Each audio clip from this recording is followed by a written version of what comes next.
নমস্কার। Hello friends, আপনাদের সকলকে প্রোগ্রেস সিক্রেট চ্যানেলে স্বাগত জানাই।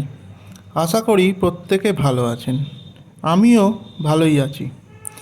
আজকে এসএসসির ক্লার্ক ও গ্রুপ ডি এর বিজ্ঞপ্তি আসছে আগামী নভেম্বর মাসে, সেই বিষয়েই আলোচনা করব। প্রথমত বলি, এই বিজ্ঞপ্তিটি এনটিএস 2025 রুলস অনুযায়ী প্রকাশিত হয়েছে। এনটিএস মানে হলো নন টিচিং স্টাফ রুলস 2025। এখানে ক্লার্ক 2989 ও গ্রুপ ডি 5488, টোটাল 8000-এর কিছু বেশি শূন্যপদ রয়েছে। এবার আসি ক্লার্কের শিক্ষাগত যোগ্যতায়। ক্লার্কের শিক্ষাগত যোগ্যতা হলো স্বীকৃত বিদ্যালয় থেকে মাধ্যমিক পাস করতে হবে ও গ্রুপ ডি এর ক্ষেত্রে স্বীকৃত বিদ্যালয় থেকে অষ্টম শ্রেণী পাস করতে হবে। এবার আসি বয়সের দিকে। বয়স হতে হবে 18 থেকে 40-এর মধ্যে। 1 জানুয়ারি 2025 অনুযায়ী তফসিলি জাতি, উপজাতি ও ওবিসি প্রার্থীরা সরকারি নিয়ম অনুযায়ী বয়সসীমাতে ছাড় পাবেন ও মামলার ক্ষেত্রে মামলার নিয়ম অনুযায়ী বয়সসীমাতে ছাড় পাবেন। এবার আসি দরখাস্তর ব্যাপারে। দরখাস্তটি খোলা হবে 3/11/2025 থেকে এবং চলবে 3/12/2025 5টা পর্যন্ত বিকেলবেলা।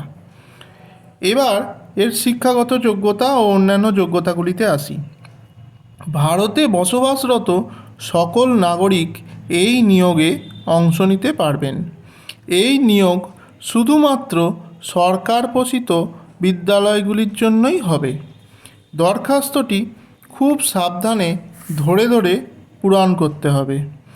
একটা কথা মনে রাখবেন, দরখাস্ত একবার সাবমিট হয়ে গেলে আর সেটি কোনোভাবেই এডিট করা যাবে না। এছাড়াও এই পরীক্ষাতে কোনো ভুল উত্তরের জন্য নেগেটিভ মার্কিং থাকছে না। এইটা বারবার মনে রাখবেন যে নেগেটিভ মার্কিং থাকছে না। তাই সবকটি প্রশ্ন আপনারা উত্তর দিতেই পারেন, অসুবিধা নেই। ওএমআর সিটের ক্ষেত্রে প্রার্থী যদি কোনোভাবে ভুল ফিল আপ করে ফেলে তাহলে সেটিকে কোনোভাবে বদলানো যাবে না। পরীক্ষার অ্যাডমিট কার্ড পরীক্ষার দিন থেকে 7 দিন আগে ওয়েবসাইট থেকে ডাউনলোড করতে পারবেন। এই পরীক্ষার ক্ষেত্রে জেনারেল, ওবিসি এবং ইডব্লিউএস পরীক্ষার ফিস লাগবে 400 টাকা ও তফসিলি জাতি ও উপজাতিদের ক্ষেত্রে লাগবে 150 টাকা। ক্লার্ক এবং গ্রুপ ডি দুই ক্ষেত্রেই বাংলা ও ইংরেজিতে প্রশ্ন করা হবে। যে যেই মাধ্যমে খুশি, যে যেই মাধ্যমে পারদর্শী, সে সেই মাধ্যমেই উত্তর দিতে পারবে।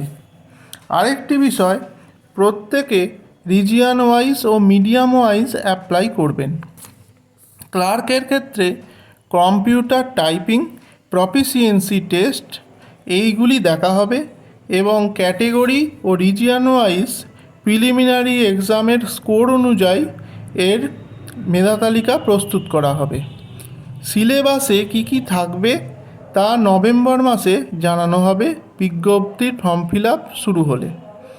ওএমআর সিট ও আনসার সিটের মূল্যায়ন করে এসএসসি ওয়েবসাইটে পরে তাদের রেজাল্ট দিয়ে দেবে। গ্রুপ ডি এর ক্ষেত্রে একইভাবে মেরিট লিস্ট ক্যাটেগরি, মিডিয়াম ও রিজিয়ন ওয়াইজ তৈরি করবে ও তারপর ইন্টারভিউর জন্যে ডাকা হবে। ক্লার্ক ও গ্রুপ ডি এর ক্ষেত্রে আগাম কাজের অভিজ্ঞতা থাকলে তাদের আলাদা নম্বর দেওয়া হবে, অর্থাৎ সেখানে তারা কিছুটা এগিয়ে থাকবে। এই রিক্রুটমেন্ট প্রসেসে ক্লার্ক ও গ্রুপ ডি এর ওয়েটিং লিস্ট তৈরি করা হবে, যাতে মেরিট লিস্টের কোনো ক্যান্ডিডেট যদি ছেড়ে দেন তাহলে ওয়েটিং লিস্ট থেকে সেই শূন্যপদ পূরণ করা যায়। ওয়েটিং লিস্টটি 1 বছর পর্যন্ত ও ও পরবর্তীকালে সরকারের অনুমতিক্রমে তা আরও 6 মাস বাড়ানো হতে পারে। আমি ভিডিওর একদম শেষে কোন জেলা কোন রিজিয়নে পড়বে তার একটি বিবরণ দিলাম এবং শূন্য পদের ব্রেকআপ সেটিও এই ভিডিওর শেষে দিয়ে দিলাম।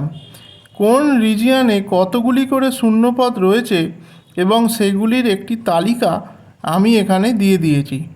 আপনারা প্রয়োজন হলে পজ করে দেখে নেবেন এবং ভালো করে পড়ে নেবেন। ধন্যবাদ, আজ এইটুকুই রইল। চ্যানেল ভালো লাগলে লাইক, কমেন্ট ও সাবস্ক্রাইব করবেন ও শেয়ার করবেন ও ভালো লাগলে অবশ্যই পাশে থাকবেন। ধন্যবাদ শেষ পর্যন্ত ভিডিওটি শোনার জন্য। আপনাদের দিনটি শুভ হোক।